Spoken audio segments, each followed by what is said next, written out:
do you see a connection between what happened in 1577 and what's going on in 2010? I mean, this is a history that we're facing. And this is, I mean, it sounds all dark and gloomy, but I have to tell you this because this is about empowering ourselves. You cannot empower yourself if you don't know the true history of your people. Whether you be black, Asian, white, indigenous, we have a legacy that has been hidden. Not only of our greatness of our history, but of the painful experience.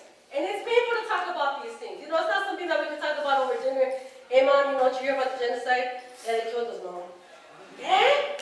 Yeah, they cased that? Like, there's, you know what I mean? And we can't blame our parents for not knowing this because our parents most likely were taught in Mexico, which the books and the education system in Mexico is still governed by the Spanish-controlled institutions that publish the textbooks in Mexico. So I can't go tell my mom, Mom, you didn't teach me this. You taught me lies, Mom.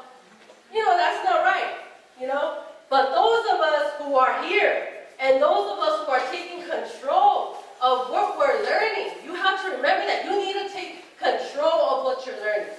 Education system is 1492, and then King Philip, and then the French Revolution. Like, so you go through history, and you're memorizing these points, you're memorizing these years, and you graduate, and you're like, yeah, whatever, history. But we have to take ownership of that. When I learned about our history when I was 15, and this is all thanks to the organization I belong to, the Mexica movement, and you'll see us out there. And my mentor actually came with me today. His name is Ollie. He met me when I was 15. I'm 28, by the way.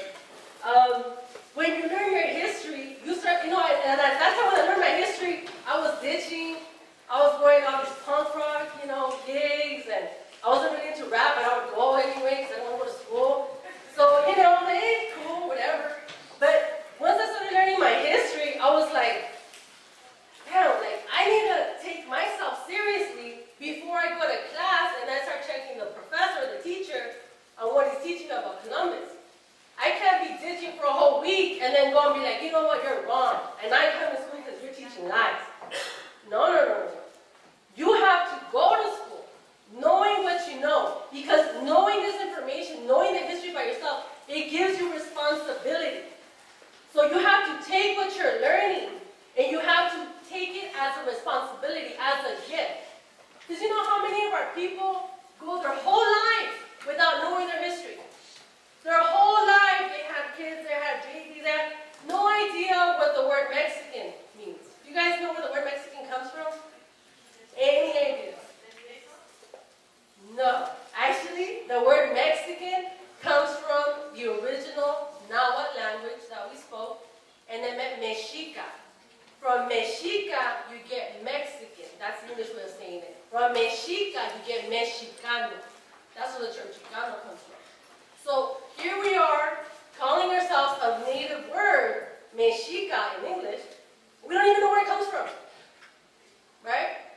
We're Central American. You could get into the Pipil people, Nicaragua. A lot of these words, a lot of these realities are indigenous, but we don't even know. So when you go to school and you're like, you know what? I learned a lot at UCR during this conference, and man, what do I do? Well, you know what? They give you a bibliography. They say, you know what? Do a book report on these books right here. I had that project. That was in 10th grade when that happened. They said, you know, you got to read this over the summer. You know, write a book report. They had like, I forgot what books they had on there, like George Orwell, stuff like that. And I said, teacher, can I read the autobiography of Malcolm X instead?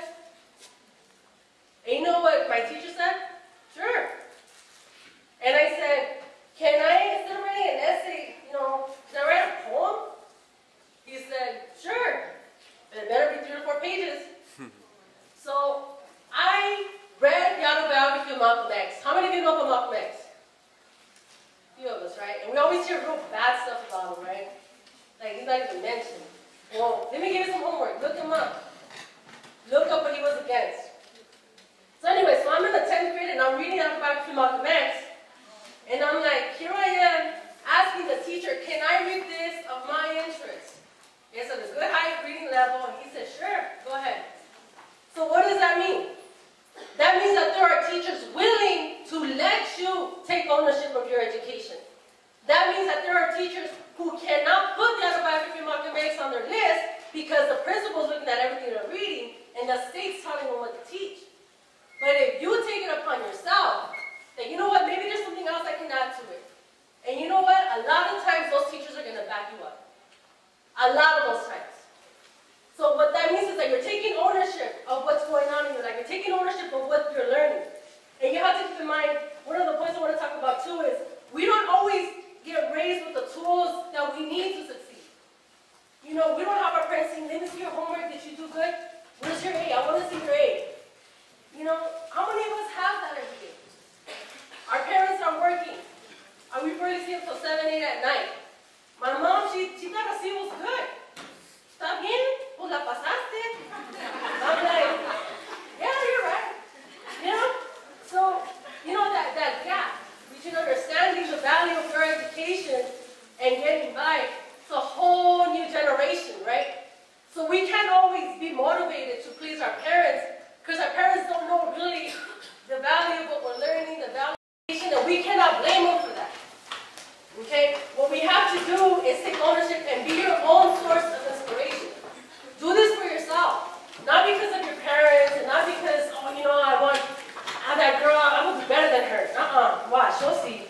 Oh, she's number 2, oh shoot, I'm going to be number 1.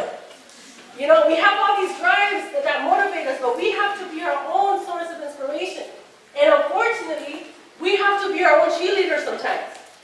You know, a lot of people are like, oh, you know, my mom don't care, you know, my grandpa don't care, I don't care. Well, no, that just means that you have to care more about yourself. That just means that you have to struggle a little bit more for yourself. And again, this whole thing about going to college, it's a beautiful thing. You are going to college. A lot of us, but before we get to college, I want you to graduate from high school.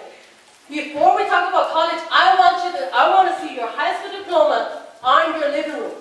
Okay, a lot of people are like, they forget about the high school diploma. They forget, like, oh, high school. No, the high school diploma matters. I have my frame. I am proud of my high school diploma. Because you know what that means? That means closure. I started this, I finished it. And then what comes next? College. A lot of us see high school as college when we're in elementary. We never even talk about college with our parents. They don't talk about our college fund, or let's study, or let's get this money. When I got scholarships, I won 5 scholarships to go to college. And I couldn't go to college because I was missing 2 damn credits for math. But they gave me these scholarships. And my mom was like, I'm not going to give you money no more. You already have money. I'm like, Mom, this is for college. She's like, no, just do there. I'm going to give you money. So she stopped giving me money for like a year. I'm like, okay. You know, what do you do? Right? So what this is be proud of that high school diploma. Finish the high school diploma. Soar with it. Go to your graduation. Enjoy that experience. Take ownership of that experience. And become each other's resource. You guys here today, first of all, it's a Saturday morning. That was a big deal for you guys in high school to go somewhere this early on a Saturday morning. That deserves an applause. I'm sorry.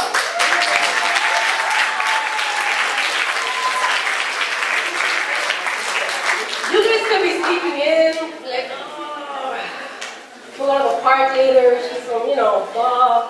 But you guys are here, right? That's a huge step. That's you saying, you know what? I matter. I matter so much